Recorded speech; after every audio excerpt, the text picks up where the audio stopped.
Selamat datang di channel ini, rekan-rekan sekalian. Video ini kita membahas terkait dengan 5 rekomendasi terbaru seputar penyelesaian dan pengangkatan tenaga honorer menjadi P3K. Informasi selengkapnya, ayo ditonton secara lengkap video ini.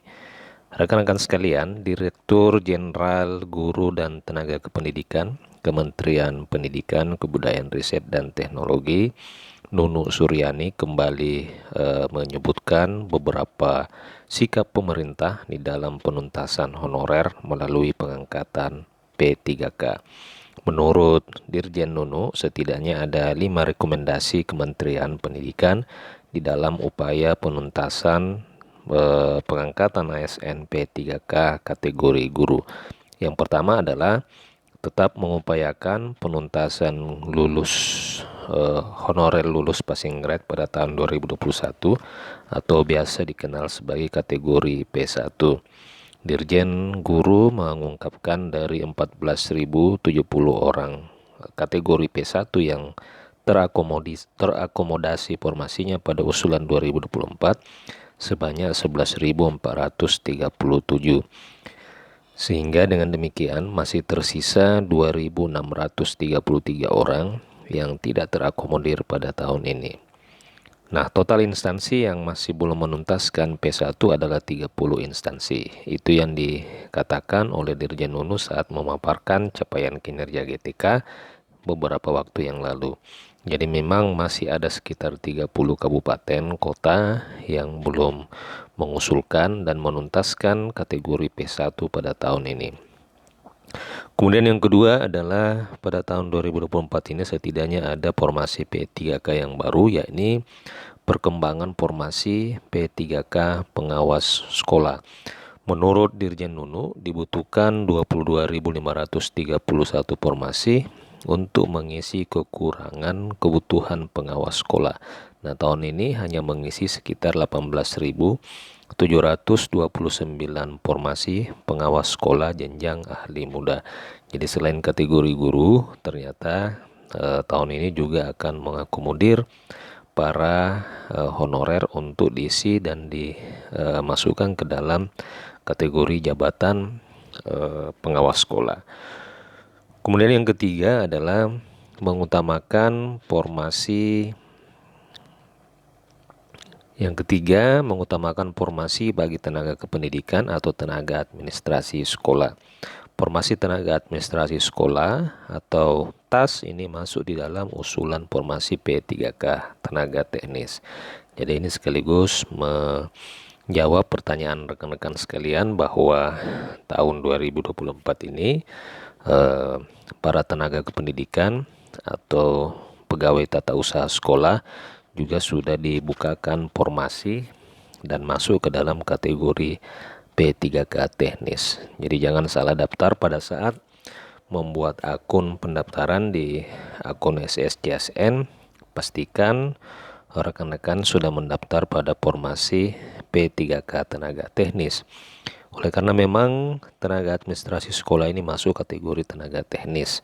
Kemarin ada yang mempertanyakan apakah staf tata usaha bisa mendaftar di formasi guru. Tentu itu bisa salah kamar, oleh karena rekan-rekan sekalian selaku tenaga administrasi sekolah itu masuk ke dalam kategori formasi P3K tenaga teknis. Kemudian rekan-rekan, pengadaan guru tahun 2024 hanya melalui mekanisme P3K. Dari Ibu Nunu Suryani menyebutkan bahwa terdapat 77 instansi yang mengusulkan CPNS dengan total usulan 11.270. Oleh karena itu perlu mengubah usulan CPNS menjadi P3K. Jadi memang bisa dipastikan bahwa untuk kategori tenaga guru di CPNS atau kategori CPNS ini tidak akan mengakomodir para untuk bisa diangkat menjadi guru.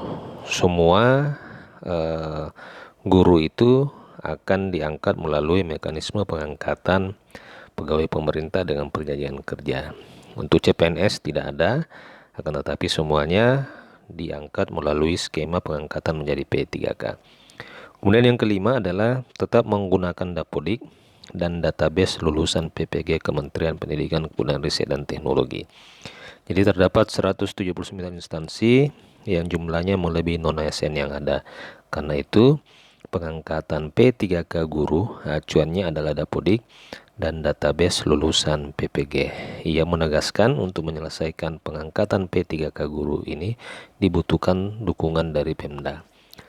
Ini sekaligus menjawab dari pertanyaan rekan-rekan di video saya sebelumnya bahwa apakah honorer guru yang tidak terdata di dalam database BKN atau memiliki masa kerja di atas tahun 2022 atau memiliki masa kerja di bawah 3 tahun itu bisa mendaftar P3K.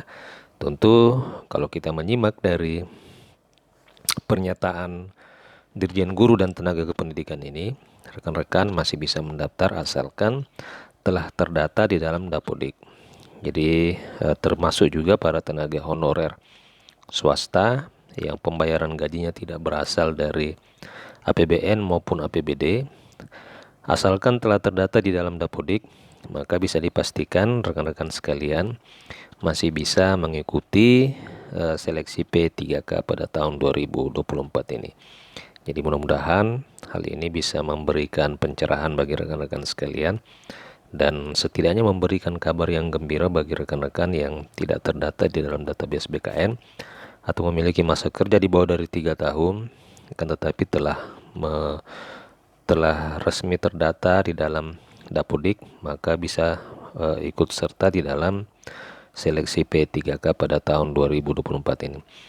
Nah, rekan-rekan sekalian, Kementerian Pendidikan, Kebudayaan Riset dan Teknologi sudah memberikan usulan rekomendasi. Selanjutnya, maka pemerintah daerah yang melaksanakannya. Ada berbagai macam respon dari pemerintah daerah.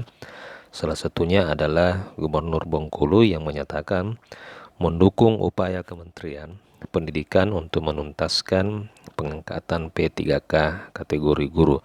Namun semuanya tergantung pada keuangan dan kemampuan masing-masing daerah maupun kota. Untuk Bengkulu sendiri mengatakan 2 minggu lalu baru saja memberikan SK sekitar 500 guru P1 yang diangkat formasi P3K.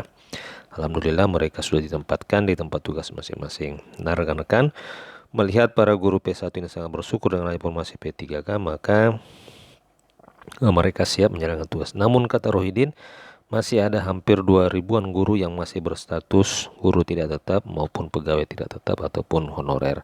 Nah, pemerintah daerah akan siap mendukung kebijakan dari kementerian ini terkait dengan pengangkatan mereka menjadi P3K pada tahun 2024. Demikian rekan-rekan video kali ini. Jika ada pertanyaan dan tanggapan, silakan tuliskan di kolom komentar. Sampai jumpa di video berikutnya.